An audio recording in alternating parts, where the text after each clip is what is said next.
नमस्कार बच्चों, मैं प्रियांशी परीक्षा मेनिया के इस मंच में आपका स्वागत करती हूँ। आज परीक्षा मेनिया के इस चैनल में हम ज्योग्राफी की अध्ययन करेंगे और ज्योग्राफी की इस पहली क्लास में हम जानेंगे ज्योग्राफी की खोज किसने की, ज्योग्राफी का शाब्दिक अर्थ क्या होता है, पृथ्वी, उसी के अंतर्गत हम अन्य बिंदुओं पर चर्चा करेंगे जिनमें हम पढ़ेंगे कि पृथ्वी की उत्पत्ति कैसे हुई। एक स्टोरी थी पेंजिया और पैंथालासा की, जब ज्योग्राफी का अध्ययन करने के क्रम में हम इन सभी बिंदुओं पे चर्चा करेंगे।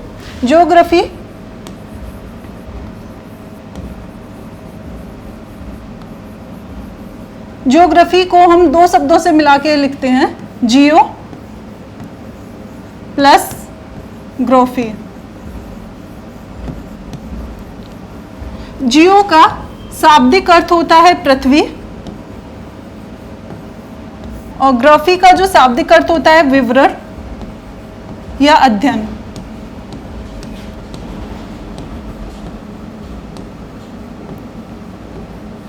हम पढ़ेंगे पृथ्वी का अध्ययन। हम क्या करेंगे? पृथ्वी, ज्योग्राफी की क्लास में हम करेंगे पृथ्वी का अध्ययन कि पृथ्वी की उत्पत्ति कैसे हुई, पृथ्वी की खोज किसने की, इन सब बिंदुओं को करेंगे। पृथ्वी का जो ज्योग्राफी शब्द है, इसके जो फादर्स बोले जाते हैं वो अरस्तु।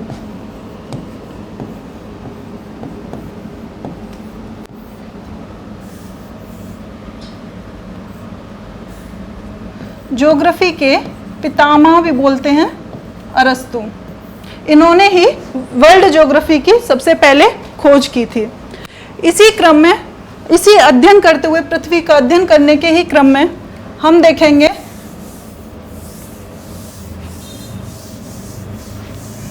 इसी अध्ययन के क्रम में हम सबसे पहले पढ़ेंगे कि पृथ्वी की उत्पत्ति कैसे हुई।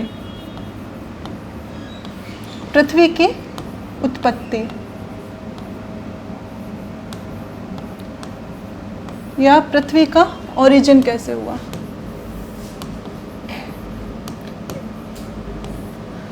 दरअसल आज से हजारों करोड़ों वर्ष पहले पृथ्वी एक आग का गोला थी। जैसे कि आज सूर्य को हम देखते हैं तो हमें दिखाई देता है कि सूर्य का आग का गोला है, उसी ही तरीके से पृथ्वी क्या थी? एक आग का गोला थी।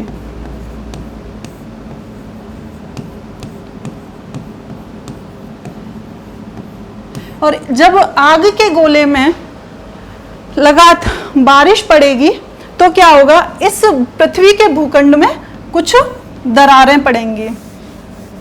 जैसा कि कोई भी हम कांच का ग्लास लें या मिट्टी का कोई भी भूखंड हो तो उसमें जब बारिश पड़ती है या फिर टेम्परेचर, बहुत ज़्यादा टेम्परेचर हो, उसमें पानी डाल दिया जाए तो उसमें क्या हो जाता है? उसका विखंडन हो जाता है, वो टूट जाती है। सेम उसी तरीके से जो पृथ्वी आग का गोला थी, जब बारिश पड़ी तो इसका क्या हुआ? इसमें कुछ दरारें बनी और दरारें जब बनी तो धीरे धीरे इसी घटनाक्रम में इस भूखंड का विभाजन हो गया और जो उत्तरी भाग है इसको अंगारा लैंड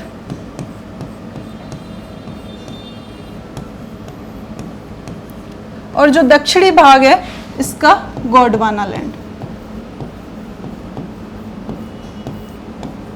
और इस संपूर्ण पृथ्वी के जो भूखंड था उसको पेंजिया नाम दिया गया।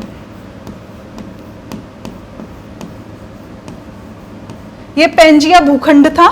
जब इसमें ये आग का गोला था, जब इसमें दरारें पड़ी तो इसका विभाजन हुआ और विभाजन होने के क्रम में ये पहले जो उत्तरी भाग था अर्थ का, वो अंगारा लैंड, इसे लॉरेंसिया भी बोला जाता है। अनेक स्रोतों में इसके अन्य नाम हैं। इसे लॉरेंसिया बोला जाता है।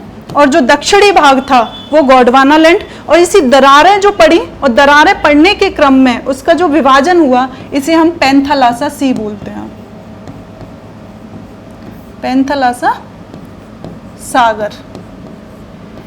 इसी घटनाक्रम में जिस तरीके से पृथ्वी का ये दो भागों में विभाजन हुआ, उत्तरी पार्ट, दक्षिणी पार्ट, इसी तरीके से आगे अगर हम बात करें तो इसका धीरे धीरे विभाजन, पुनः विभाजन हुआ, इसका पुनः विभाजन हुआ और ये विभाजन आज के 7 महाद्वीपों में हमें दिखाई देता है, जो हम वर्तमान में 7 महाद्वीप देखते हैं, वो यही पैंजिया भूखंड था। इस घटनाक्रम में, पैंजिया भूखंड के इस घटनाक्रम में 7 महाद्वीपों की उत्पत्ति हुई। जैसे वर्तमान में ये महाद्वीप हैं, ये पहले वैसे नहीं थे, और आज जिस तरीके से ये महाद्वीप दिखाई देते हैं, हो सकता है आने वाले समय में क्लाइमेट चेंज की वजह से विकसित ना रहें। अगर हम पृथ्वी, ये अगर इसको हमें देखना है तो इसे हम वर्ल्ड मैप से समझने की कोशिश करेंगे। आपने ग्लोब देखा होगा, ग्लोब पे हम कुछ इस तरीके की आकृति देखते हैं। ग्लोब में हम कुछ इस तरीके की आकृति देखते हैं, और ये जो महाद्वीप अभी हमें जो दूर दूर दिखाई दे रहे हैं, हमने पेंजिया और पेंथालासा की लास्ट में कुछ समय पहले जो स्टोरी पढ़ी है, वो एक्चुअल में ये पूरा क्या था, एक भूखंड था। इसका समय अंतराल के साथ साथ धीरे धीरे विभाजन हुआ है, और ये 7, आज हम इसे 7 महाद्वीपों के तौर पे देखते हैं। इसे हम उत्तरी अमेरिका, दक्षिणी अमेरिका, अफ्रीका महाद्वीप, ये यहाँ तक एशिया महाद्वीप,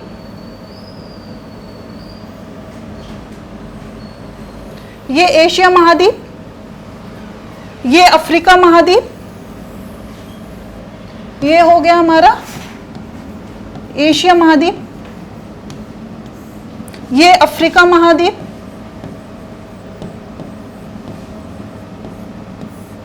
इसे हम बोलते हैं उत्तरी अमेरिका,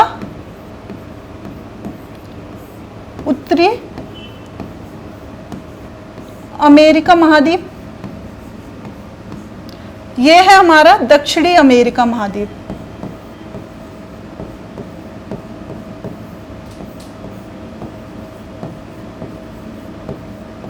दक्षिणी अमेरिका महाद्वीप,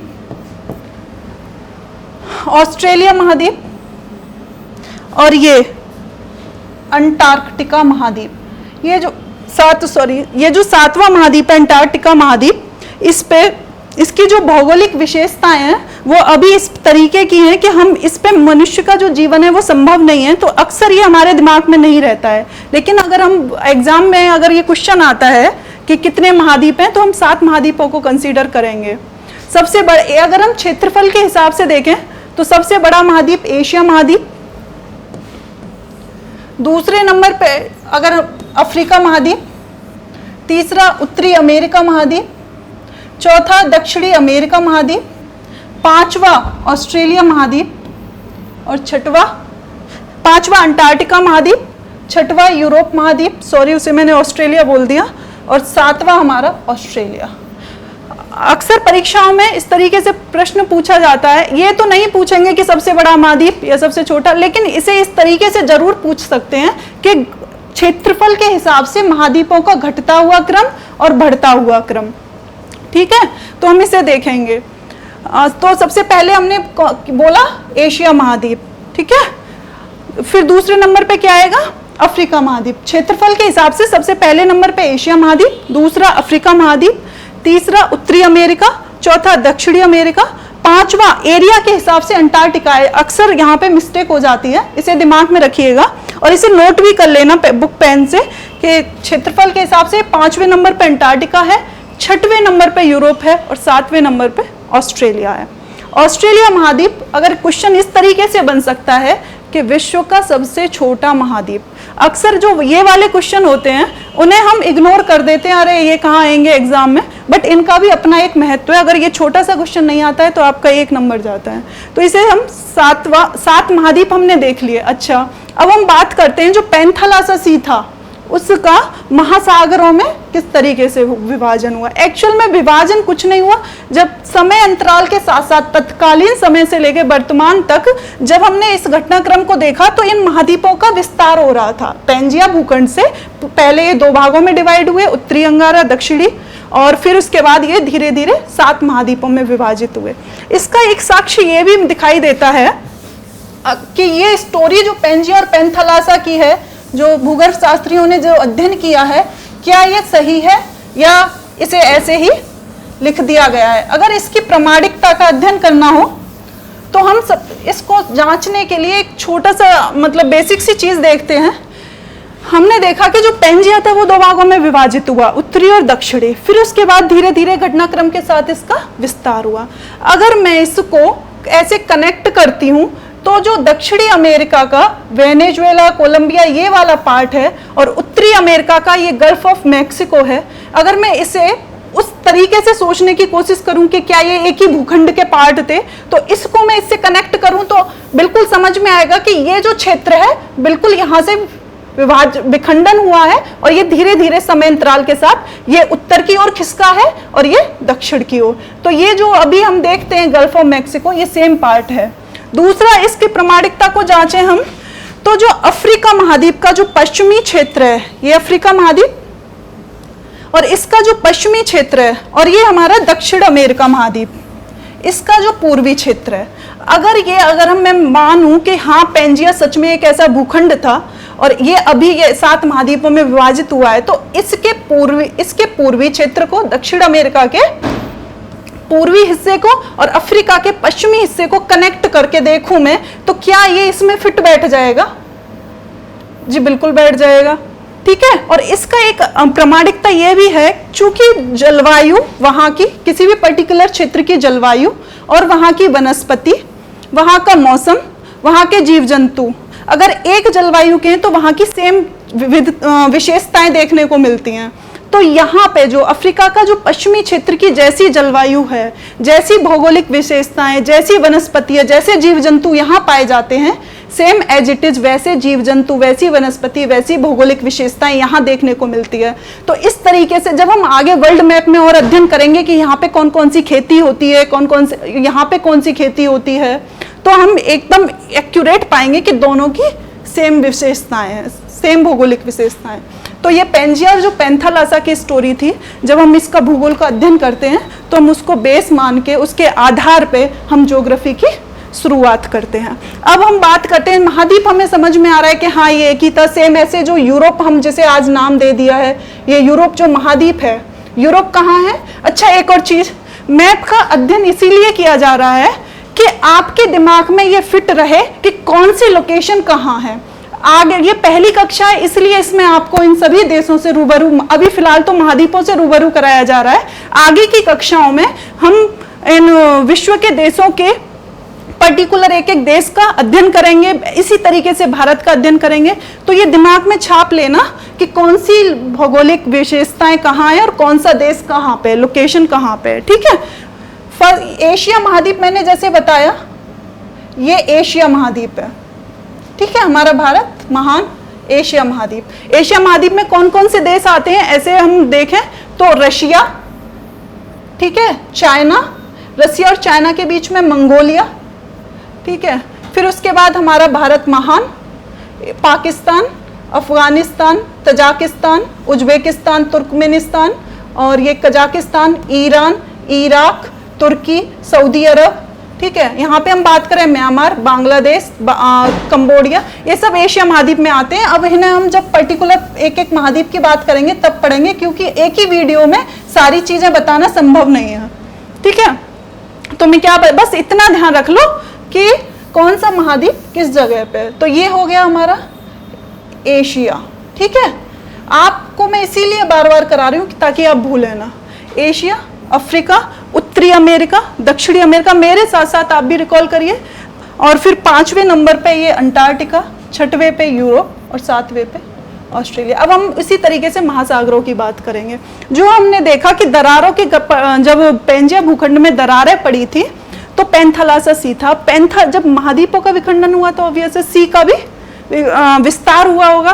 तो हम सी की बात करें तो महासागरों में हम देखते हैं ये पैसिफिक ओशियन, ये पैसिफिक ओशियन है और ये पैसिफिक ओशियन, हिंदी में प्रशांत महासागर। तो ये जो पैसिफिक ओशियन आपको दो दिखाई दे रहे हैं, ये दो पैसिफिक ओशियन नहीं है, एक्चुअल में ये एक ही पैसिफिक ओशियन है। अगर आप ग्लोब को इस तरीके से देखेंगे, चूंकि पृथ्वी गोल या चपटी है, तो ये हमारा जो मैप आपको ऐसे हॉरिजॉन्टली दिखाई दे रहा है, ये सेम ऐसे हो जाएगा और ये पैसिफिक ओशियन और ये पैसिफिक ओशियन इस तरीके से एक ही हो जाएगा। लेकिन हाँ, दूसरा चीज, इस पैसिफिक ओशियन हो गया, पैसिफिक महासागरों का जो क्षेत्र महाद्वीपों के पूर्वी भाग में होता है, इसे हम बोल देते हैं पश्चिमी। जनरली आपने दिशाओं में पढ़ा होगा कि ये पूर्वी भाग हो गया, ये पश्चिमी हो गया। ये हम चूंकि महाद्वीपों पर रहते हैं और महाद्वीपों के परिप्रेक्ष्य में देखते हैं, तो हम बोल देते हैं ये पूर्वी भाग, ये पश्चिमी। महाद्वीप का तो ये पूर्वी भाग होगा, और जो महाद्वीप का पूर्वी भाग होता है वो महासागरों का पश्चिमी भाग होता है। तो ये कौन सा हो गया? पश्चिमी प्रशांत महासागर। और ये कौन सा हो गया? पूर्वी प्रशांत महासागर। ये बात समझ में आ रही है कि नहीं आ रही है? जो महाद्वीपों का पूर्वी भाग होता है वो महासागरों का पश्चिमी होता है। ये हमेशा के लिए, आगे के लिए ध्यान रख लेना। और जो महाद्वीपों का ये पश्चिमी क्षेत्र हो गया ना, ये पश्चिमी अमेरिका है ना, पश्चिमी अमेरिका, ये पश्चिमी अमेरिका, तो ये महासागर का पूर्वी भाग प्रशांत महासागर। तो एक हुआ प्रशांत महासागर। अब दूसरा हो गया अटलांटिक महासागर। ये कौन सा है? अटलांटिक महासागर। अच्छा, एक क्वेश्चन कभी कभी एग्जाम में पूछ लिया जाता है कि जो ऐसा कौन सा महासागर है जो एस जैसी शेप का बनता है, एस जैसी शेप का बनता है। आपके माइंड में तुरंत आना चाहिए, अरे ये तो हमने मैप का अध्ययन किया था तब देखा था कि एस जैसी स्थलाकृति का तो अटलांटिक महासागर है। ठीक है, ये अटलांटिक हो गया दूसरा। और जैसे हमने प्रशांत में बताया, अगर ये इसका पश्चिमी क्षेत्र है तो ये पूर्वी अटलांटिक, ये पश्चिमी अटलांटिक। दूसरा प्रशांत महासागर। तीसरा हमारा प्यारा भारत महान के नाम पे इंडियन ओशियन, हिंद महासागर। चौथा हमारा आर्कटिक ओशियन, और पांचवा अटलांटिक ओशियन। ये हमारा महाद्वीप और महासागर हो गए। अब आपको ये याद रहेंगे, उम्मीद करती हूँ इस लोकेशन को, एटलीस्ट इतना कि हमारा जो विश्व है वो 7 महाद्वीपों में विभाजित है। एशिया महाद्वीप, अफ्रीका महाद्वीप, उत्तरी अमेरिका, दक्षिणी अमेरिका, 5वें नंबर पे हमारा अटलांटिक, 6वें पे हमारा यूरोप, 7वें पे ऑस्ट्रेलिया में। इसीलिए बार बार इनको एरिया के हिसाब से ही बता रही हूँ, ताकि आप क्वेश्चन में गलती, बेसिक सा क्वेश्चन अगर गलत होता है ना, तो वो एक होता है ना कि आता हुआ क्वेश्चन गलत हो गया, उसका पेन हमेशा रहता है। तो ये क्वेश्चन गलत नहीं होना चाहिए आपसे। ये 7 महाद्वीप हो गए। महासागर, हम इन महासागरों की गणना करना भूल जाते हैं। ऊपर आर्कटिक ओशियन है, ये अटलांटिक ओशियन है, तो इन महासागरों का आप ध्यान रखेंगे। अब हम पुनः इन्हीं महासागर और महाद्वीपों का अध्ययन करते हुए भारत का अध्ययन करते हैं। भारत का सामान्य सा परिचय। चूंकि जब मैंने पेंजिया और पेंथालासा की स्टोरी बताई थी, पेंजिया और पेंथालासा की स्टोरी बताई थी, तो मैंने बताया था कि जो पेंजिया भूखंड था वो 2 भागों में पहले विभाजित हुआ, उत्तरी और दक्षिणी, और जो दक्षिणी पार्ट है उसे गोंडवाना लैंड कहते हैं। अच्छा, हमने विश्व मैप में तो देख लिया कि जो पेंजिया का जो गोंडवाना लैंड है वो साक्ष्य हमने प्रमाणित करते हैं कि हाँ ये एक्चुअल में थ्योरी थी। अब हम इसे भारत के परिप्रेक्ष्य में कैसे देखें कि ये जो थ्योरी थी वो सही है या गलत। तो जब हम भारत के परिप्रेक्ष्य में बात करते हैं, तो ये हमारा प्यारा भारत महान का दक्षिणी वाला पार्ट है, और हम जो इसे बोलते हैं प्रायद्वीपीय भारत, प्रायद्वीपीय भारत। उस थ्योरी में, पेंजिया और पेंथालासा की थ्योरी में, हमने उत्तरी अंगारा या लॉरेंसिया क्षेत्र हो गया, दक्षिणी गोंडवाना लैंड। इसी क्रम में हम भारत के पश्चिम बंगाल और उड़ीसा, इन दोनों क्षेत्रों में, यहाँ पे छोटा नागपुर का पठार, ऊपर थोड़ा सा छोटा नागपुर का पठार, और यहाँ पे हम इस क्षेत्र को बोलते हैं गोंडवाना क्षेत्र,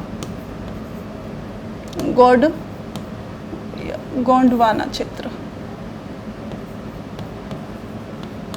जो पेंजिया का गोंडवाना लैंड था साउथ का, उसी में हम भारत के, प्रायद्वीपीय भारत के इस क्षेत्र को गोंडवाना क्षेत्र अगर नाम दिया है, तो इस बात का साक्ष्य है कि जो पेंजिया और पेंथालासा की स्टोरी थी वो हमारे भारतीय महाद्वीप से आज भी कनेक्टेड है। ये गोंडवाना लैंड क्षेत्र हम आगे पढ़ेंगे भारत के परिचय में, कोयला की खानों के लिए फेमस है। अगर क्वेश्चन आता है कि भारत में कोयला की खानें कहाँ से मिलती हैं या कहाँ पे हैं, तो हमारा आंसर होगा गोंडवाना क्षेत्र। आज की इस कक्षा में हम यहीं पे समाप्त करते हैं। आगे हम पढ़ेंगे भारत का सामान्य परिचय, भारत की विशेषताएं, भारत की भौगोलिक विविधताएं, एंड कर्क रेखा, अक्षांश रेखा, मकर रेखा। धन्यवाद।